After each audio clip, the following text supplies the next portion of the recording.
Hello বন্ধুরা, আজকে আমরা চলে এসেছি কাঠড়া বাজারে আমিরুল রক সেলুনে চুল কাটতে।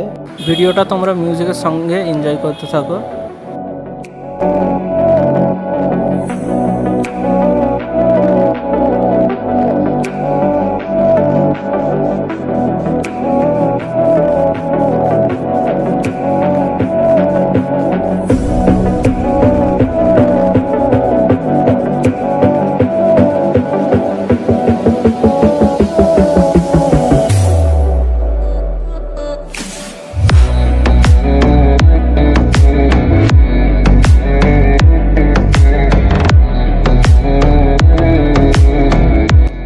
হ্যালো বন্ধুরা, তো আমাদের চুল কাটা হয়ে গেছে, এখন আমরা বাড়ির দিকে চলে যাচ্ছি।